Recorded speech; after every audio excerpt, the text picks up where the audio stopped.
کبھی اللہ تعالیٰ آپ کو دنیا پھرائے اور آپ اس میں چلتے چلتے نماز پڑھو تو آپ کو پتہ چلے کہ نماز میں کیا طاقت ہے۔ نیاگرا فال کے قریب سے گزر رہے تھے ہماری جماعت، تو میں نے کہا یار یہ بھی دکھا دو، تو مقامی ساتھی میں لے گئے۔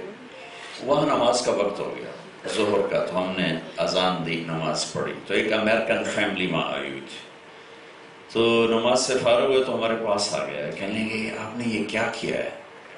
ہم نے اپنے اللہ کو یاد کیا ہے، کہ مجھے بڑا اچھا لگا ہے، تو بہت اچھا ہے۔ تو ہمارے ایک ساتھی نے کہا تو آپ اسے قبول کر لیں، آپ مسلمان ہو جائیں۔ کہنے لگا پھر وہ تو مکے جانا پڑے گا۔ تو ہم نے کہا نہیں، آپ کو مکے نہیں جانا پڑے گا، ہم آپ کو یہیں مسلمان بنا دیتے۔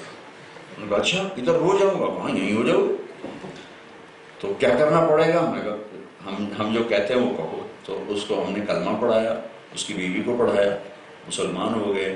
پھر ایک وہ نیو جرسی کا تھا، تو وہاں کا ہم نے ایک دوست کو ان کو ایڈریس دے دیا کہ وہاں آپ ان سے جا کے رابطہ کر لیں۔ اب اس کا نصیب اس نے کیا نہ کیا وہ تو بات کی بات ہے، لیکن نماز نے اس کو ہلا دیا۔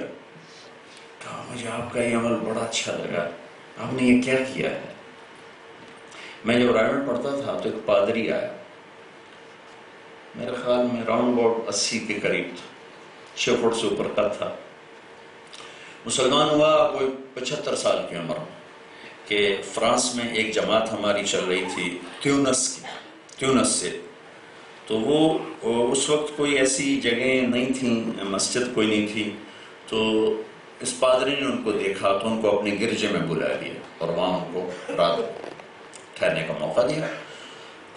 اگلے دن ان سے کہنے لگا کہ میں مسلمان ہونا چاہتا ہوں،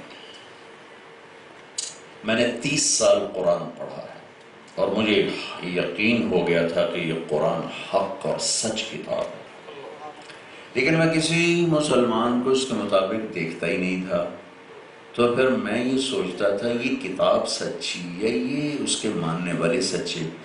آج میں نے تم میں کچھ قرآن کی جھلک دیکھی، میں کلمہ پڑھنا چاہتا ہوں۔ پھر مسلمان ہوا، پھر وہ رائمنڈ آیا، میں وہاں اس وقت زیر تعلیم تھا، ان کے لیے کرسی بچھائی جاتی تھی نماز پڑھنے کے لیے، تو انہوں نے پھر جاتے ہوئے کہا میں آپ کو، میری زندگی گزری ہے، میں پریسٹ رہا ہوں، میں پادری رہا ہوں، میں آپ کو 2 باتوں کی نصیحت کرتا ہوں۔ جب آپ یورپ میں جائیں تو پگڑی آپ کے سر پر ہو، داڑھی آپ کے چہرے پر ہو، شلوار کرتا آپ کا لباس ہو، بس صرف آپ یہ لباس پہن کے گزر جائیں، کوئی بات نہ کریں، صرف یہ لباس پہن کے گزر جائیں، اور جہاں نماز کا وقت ہو اذان دے کے باجماعت نماز پڑھیں، کہ یہ 2 باتیں خنجر کی طرح لگتی ہیں، خنجر کی طرح۔